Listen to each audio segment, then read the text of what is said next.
Again, my name is Mike Elings. I am the general manager and founder of Total Registration. We've been helping schools since 2007, so it's been quite a while now. And this reconciliation process that we're going to talk about is relatively new. It started when the College Board started with their fall ordering deadline. So we'll go ahead and get started with that. So one way to get to the reconciliation utility is go to the AP Report Center. So hopefully you can see my screen. I am in our demo school. So this is a sort of a fake school we created to show things. So I'm going to go to the AP Report Center. I'm going to go to Utilities for CB Enrollment. And I'm going to click on Reconcile Students between TR and CB. That's going to open a page where I can upload a file. The file that would be uploaded for the reconciliation process is a student roster that you download from College Board systems. So when you're logged in to the AP registration and ordering, you will be able to download a student roster. That should be as a CSV file. So if I wanted to upload a new file, I can click this, click next, and you will browse to your computer and find the file and upload that. It does need to be a .csv file, comma separated values, which is how I believe it gets ordered, or at least one of the options to download from the College Board. For the file, you will want to use an unedited student roster. So we don't modify that, use the file as is downloaded from the College Board. Also, when you download your file, please make sure that you don't have any filters set. The reconciliation process is meant to have all the students in it, not just the most recent ones or ones that have certain criteria. So make sure that you don't have any filters set when you upload it. I have already uploaded a file, so I'm just going to load data from a file that we've uploaded previously. This is our demo school, so we've had to hand generate a College Board file. We don't actually have students enrolling in the College Board and don't have the luxury of downloading a file. So we've made a file. So we haven't updated that file in a while, but it will be good for showing us these processes. When I click next, it's going to start trying to match the students. And so if you're a very large school with a large program, that process may take some time. It does have to do a lot of calculations to try to match all the students. So just be patient as that loads. Once it loads, you'll see some data up here at the top, just kind of a summary of what's going on. So before we jump into the actual file here, I want to talk about what the purpose of reconciliation is. So one of the issues with the College Board's new process is kids are enrolling in the College Board, but the College Board doesn't know how much those kids owe, their waivers, because a lot of schools have different waivers set up for various things. For example, some schools are covering the cost of STEM exams and things like that. So they don't know that. So whatever way that people are keeping track of their payments has to be reconciled to the College Board's exam order. And the main reasons that you would want to reconcile, there's two reasons. One is to ensure that every student who wants to take an exam has the correct exams ordered. And then the second thing is to make sure that for every exam that is ordered, students have paid their financial liability. Whatever that is, kids with waivers pay less, kids that don't have waivers pay more, but whatever it is, you want to make sure that the students have paid, because not doing so could lose the school quite a bit of money. If you order exams for kids that haven't paid, that potentially could be a financial loss for the school. So the purpose of the reconciliation is to try to match the data between those two systems. And so historically, what schools would have done to do this is they would have printed out a roster of all the students in their exams from the College Board. They'd print out a roster or a list from their accounting system. In this case, since you're using Total Registration, you can get that out of Total Registration. And then a person would sit and compare student by student, exam by exam, and make sure that the kids are in both sheets. super time consuming, highly error prone because it's easy to miss a name. It's especially gets complicated for schools that have kids that have the same name. We have lots of schools that have students that have the exact same name, 2 or 3 students with the same name. All those things are really hard to do on paper matching. The other problem with the paper matching is that you're dealing from static data, whereas the College Board system is dynamic. Kids could be enrolling. Kids may enroll 1 minute after you looked at it. Another student may have enrolled, may have used the join code and enrolled. Total registration data, the payments, they're dynamic. Kids are paying all the time. So that data is changing all the time. So once you print sheets, you're on a static data. The nice thing about this reconciliation process is it's dealing with dynamic data data from the College Board and dynamic data from TR.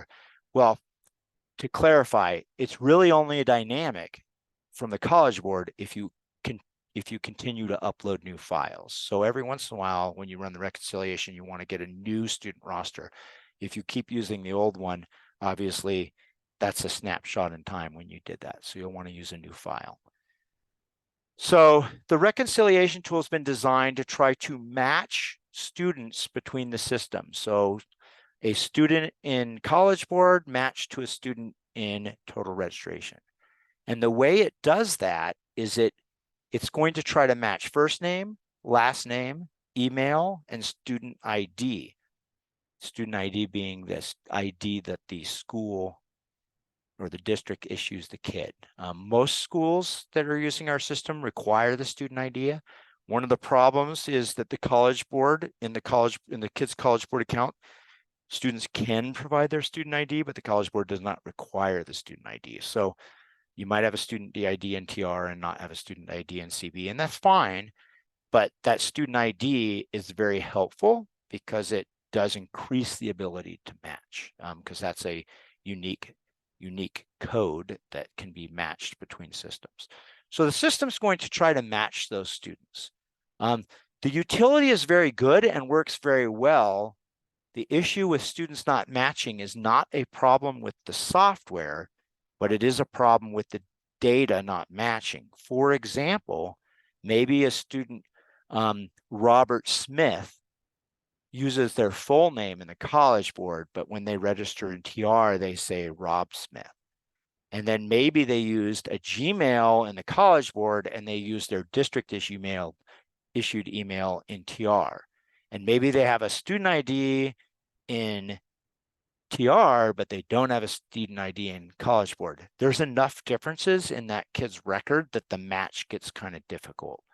So the system's going to try to match the best of its ability. The data doesn't always match. Obviously, the more people use the same data in both systems, the better they will match.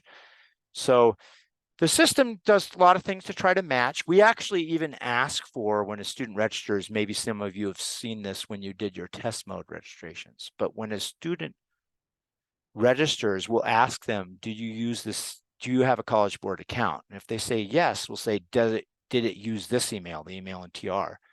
If they say no, then we're going to ask them for the email they used. And that's one more important piece of data that we use to try to match the records between College Board and TR. Now, one of the nice things to know is once students are matched in the system, we've recorded that match. So when you run the reconciliation again, that student in TR and in CB is still matched.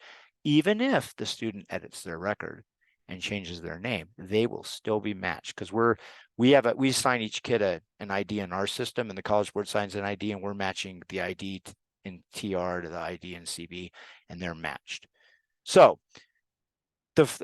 we have created several tables here in the reconciliation, and as you're working through it, it's best to start at the top and work your way down, because as you resolve issues in the top, it may remove issues further down. So the first table shows you kids that potentially match. And so we're going to click the view details for this Stan Hancock and see what's going on here.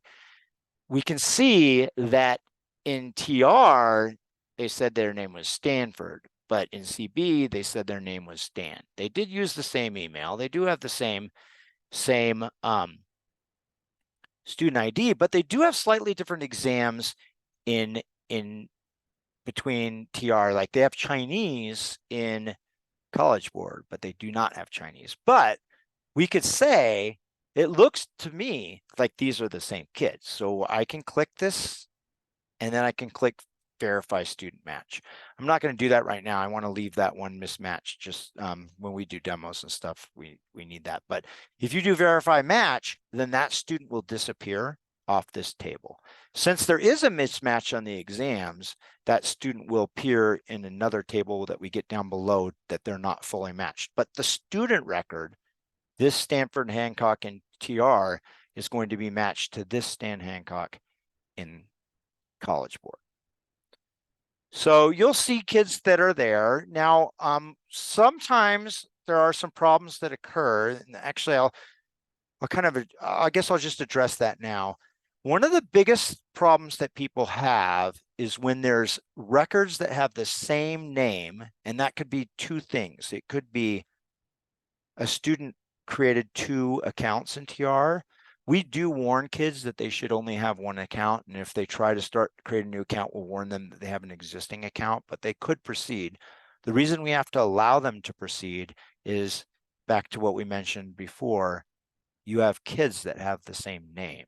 You might have two Stan Hancocks. And in that case, we do need to let, even though we're saying you might have an account because your name matches something in the system, but that's a different kid. So they do have the ability to create two records. We try to warn them and stop them from doing that, but occasionally it happens. The tricky thing is if they have two records in TR and one record in the College Board, the system's trying to match those two to the one, and it can't match two different records to one record. And so that always causes a little bit of an issue. So if you're having a hard time matching kids, one thing you should check eventually is whether they have multiple records in TR or in CB. It doesn't matter which one they have multiple records. And this, again, the same thing will happen if you have two kids with the exact same name and they each have enrolled in the College Board, but only one of them has registered in TR. That's going to have a hard time matching. So that's just kind of a nice hint that if you struggle with that, check to see if the kid has, if there's multiple students with the same name, either in CB or TR. And then once you find them, check and see if they are different kids or if it's two kids with, or one kid with two records. If it's one kid with two records, then you can either merge those accounts in TR or you can drop the exams for one of the records. If they have the same records, you can drop that. So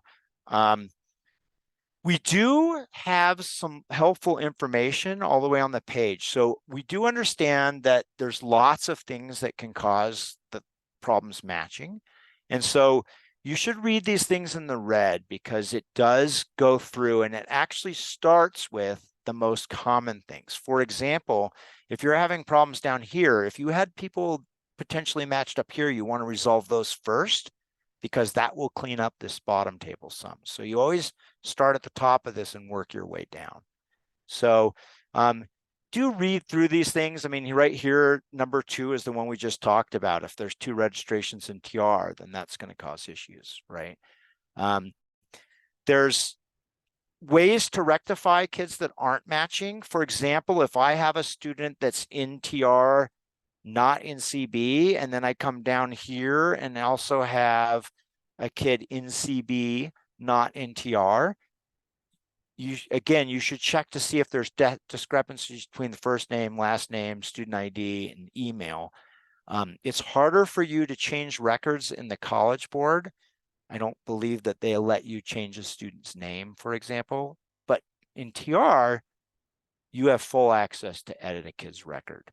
So you could always edit a kid's record. And one way to edit a kid's record, if you didn't know this, is you can click on the name. So if I click on the name, it's, oh, sorry, I just got logged out. So bear with me 1 second.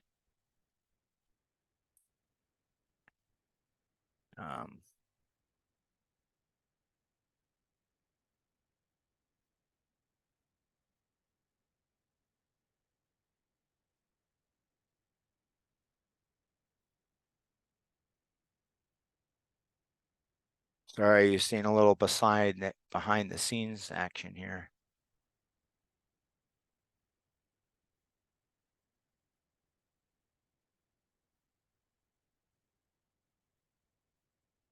Okay, we're back on the reconciliation here. So if I want to edit a kid's record in TR, I can click on the kid's name and it's going to do a little pop-up here. And I could go and say edit a student's info. And then let's say we need to update their first name, we can go and update their first name here. If we wanted to, if we know that their first name is something different in College Board, maybe we want to just set that name in College Board to increase the match. So you can do that. Now, one of the tricks about doing this is when I go to close this, it's going to actually reload this page. So here, if you're a big school, this is an awesome trick to know. Instead of clicking on the name, if I right click and say open a new tab, it's going to open another browser tab up here. And I can actually edit the student's record here. You know, I didn't want it. I wanted to edit their info. I could edit it here and I can click submit. And then I can just close this tab.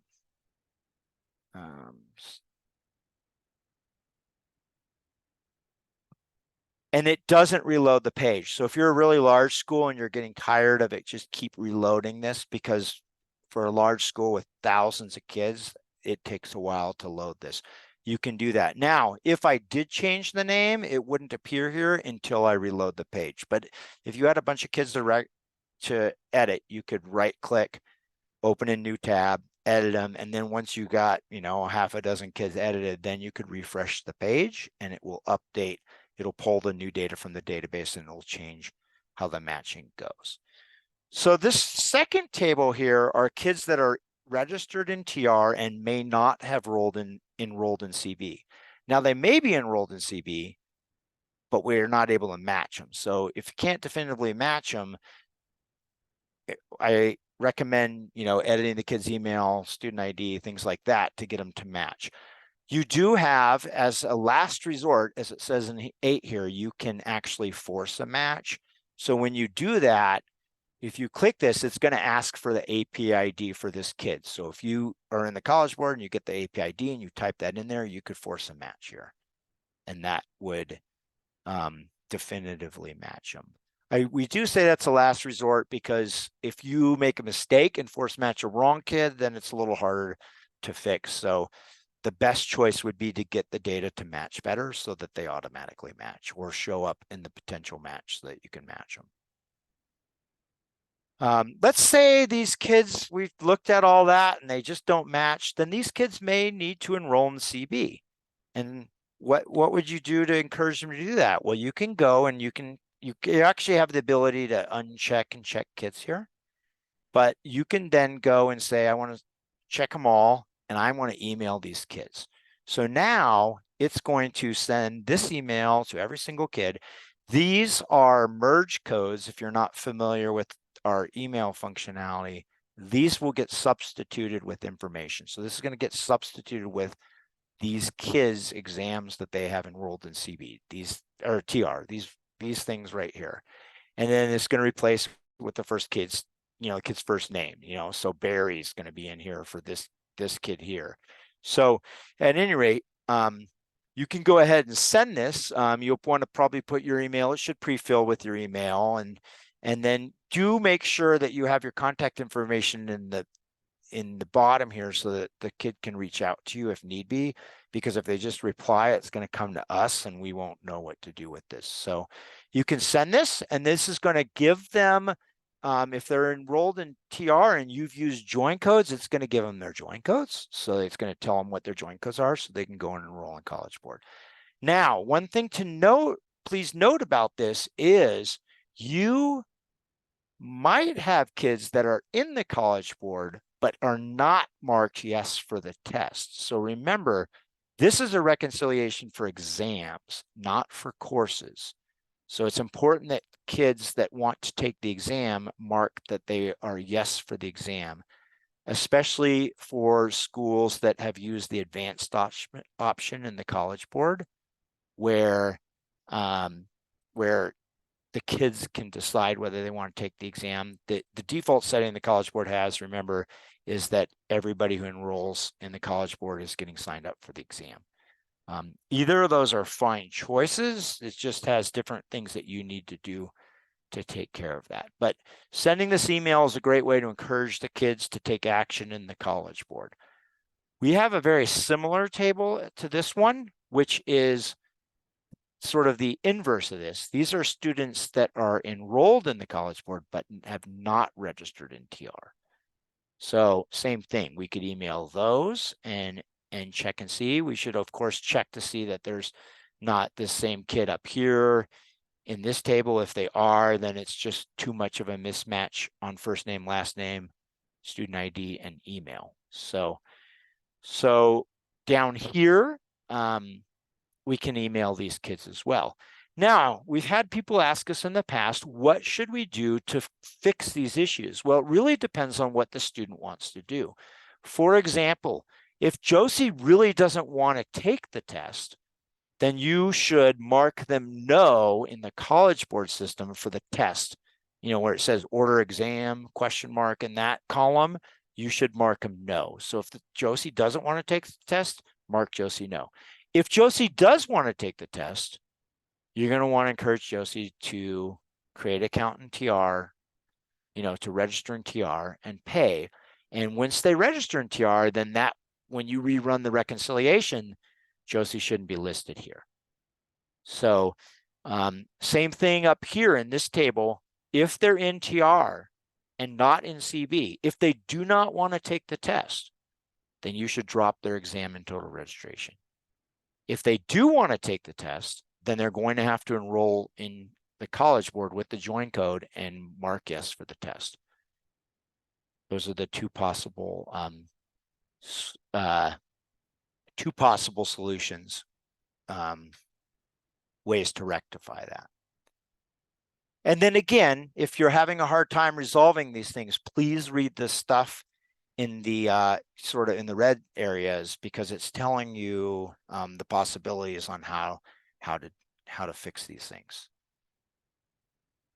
The fourth table we have, these are students that the students have been definitively matched across the two systems, but something isn't matching. So the student records have been matched, but in this case, the exams don't match. The student chose 4 exams in TR, but only 3 exams in CB. So if you're going down the list, you can see here that Physics C, E, and M is the extra test. So again, how would this get solved? Well, you can send an email to these students, letting them know what they have in TR and what they have in CB. So really, what are the two options? Two options. Student can, if they don't want to take Physics C, E, and M, then they will have to log into TR and request a cancellation for them, or you could cancel their exam straight through your admin login. If they do want to take the test, then they should log in to College Board and enroll with the join code so that these things match. When they match, these counts will match, the tests will match, and they will no longer appear in this table. They will get moved down to this table once they match. There's another reason that students could be in this table, and that's because their reduced fee status doesn't match. So the FR-TR, these are students that have been approved for free or reduced lunch by you in total registration. The FR-CB, if it's yes there, are students that you marked in the College Board system that that they are reduced fee. So if they're reduced fee in College Board and they've been approved in TR, then they'll be yes, yes, and this won't be pink. These are all no, so they match, so they're not pink. So the pink will always identify things that are not equal. Number of exams aren't equal, reduced fees status is not equal, the actual types of exams aren't equal. So that's this one's really helpful. You probably do want to resolve everybody before you place your order in here. You want to try to resolve everybody. So that's either dropping an exam for a student or the student needs to register for an exam in one of the two systems.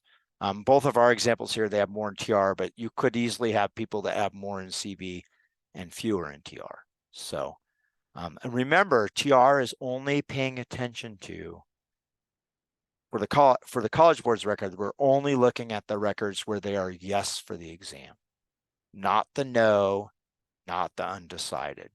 Those kids, if they're undecided or no, they are currently not going to be taking the test. So the kids need to resolve that. We do have an option up here at the top. We don't have any undecided in ours, so, but you can show the undecided and then that will show you some kids. We also have another report, which I'll show you here in a minute, where you can, you can email all the kids that have undecided exams and let them know that they have to, it's time to make a choice, right? They need to decide whether they're taking the test or not taking the test. Because at some point, remember, the undecided exams will not get ordered. So kids can't really stay on undecided forever. They're going to have to make a decision at some point. When the College Board first started the process, I was a big advocate for not automatically marking kids yes, but I've kind of changed my tune on that a little bit. I think if you're at a school where the vast majority of the kids that are in the class are taking the exam, I think the College Board's default setting of yes for the exam is fine. The only thing is, if you do that, you'll want to be diligent on this reconciliation report, because when kids are yes for the test in here but are not paying in TR, I mean, we've always said in total registration that the definitive indicator that somebody wants to do something is that they paid. If they really want to do it, they'll pay. If people won't pay, it doesn't sound like they want to do it. So it's just important to keep up on those people. So the last table is really something that eventually will be the biggest table, is the kids that are all fully matched. The student records are matched, the exams match, the FR status matches, all those things match. And in those cases, those kids are good to go. There's really nothing you have to do. So the main thing that we're shooting for here is trying to identify the students that do not match, because those are the ones that are going to cause you problems. If they don't match, a student may not have their exam ordered, or they may not have paid. Those are the things that we're really worried about. There is one little thing that I know some people really, really want stuff that match 100% all the time. If you are one of those people, I want to encourage you if you have a kid that you're really struggling with getting matched, if you know that that student's correct in TR and you know that they're correct in CB and everything's correct, it's okay if they don't match in the reconciliation utility. The kids you should worry about are the kids that that you're not clear that that they're matching. Those are the ones you should worry about. So that's sort of all I have for now. If you have any questions, I want to remind you that you can always at the top submit a support request. So you can always request support and ask us questions. We are going to stay on here and answer any questions. So if you find that Q&A panel and you have any questions, feel free to put those in there, and Rod and I will stay on. If you do not have any questions, you don't need to stay on unless you want to hear what other people's questions have. Somebody said, Kate asked, how do you generate the roster file in CB? You'll have to go to the student. I don't have access to the College Board system, but there is a place to get to the student rosters, and you can download the student roster. So that's where you'll get it. Kirsten asked, can you show us how to send teachers a list of students who have paid and who have not paid? You can send teachers their roster, and you can send teachers their rosters. Let me show you that. If I go to the AP Report Center and I go to the emails teachers rosters, this will, on their roster, they'll have a note of whether the kid's paid in full or not. We don't show people the teachers their balances. That's kind of revealing some information. It could be revealing information about students' income status and things like that. Teachers can also log into their total registration account and it'll say whether the kid's paid in full or not. To be honest, as a former teacher, it's really not the teacher's place to collect the payments. So in general, we give you a tool as the coordinator to bypass the teacher and communicate with the students. So if you go to the AP Report Center and you go click on balance due email, you can email all the kids that have a balance due. This is another one of these things with mail merge. It's going to substitute the kid's name, going to substitute that kid's balance. You should put a deadline by which they need to pay, or you will cancel the exams. These are all things that can be easily done. We recommend that schools send a balance due email once a week. If you're allowing for partial payments, there's an option to email all the students with the balance due or students that have not paid the minimum. So if some schools are doing like a $42 deposit kind of deal to cover the cancellation fee, for those you'll want to choose to just email the students that have not paid a minimum, maybe up until the order deadline, and then after that you'll want to be emailing people who have a whole balance due.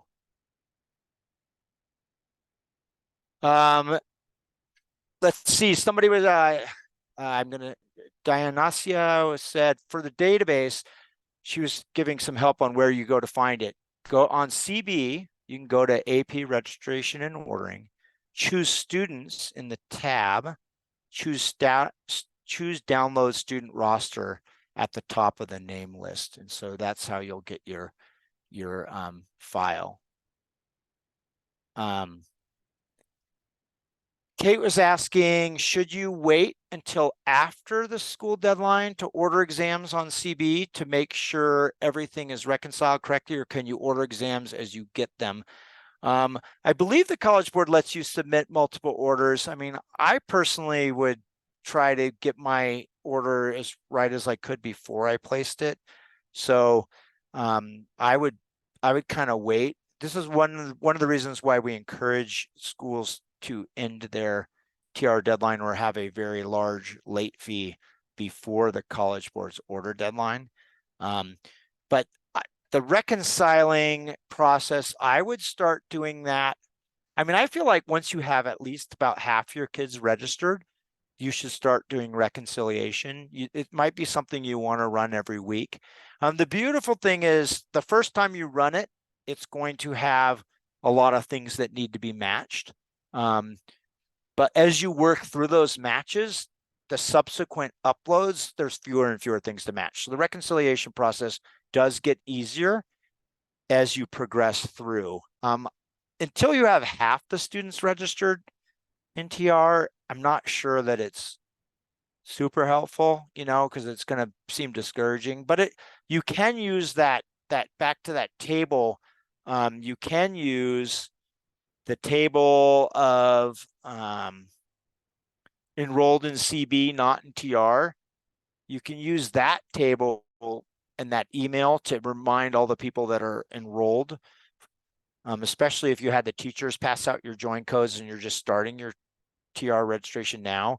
You can send this email and tell all these kids that they need to get going in TR.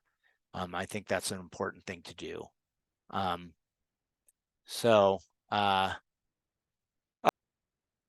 Linda's asking, if a student is in a second semester course but paid now without a join code yet, should they still just be marked undecided for now or till next semester? I don't think they have to make a decision on the test until the second semester.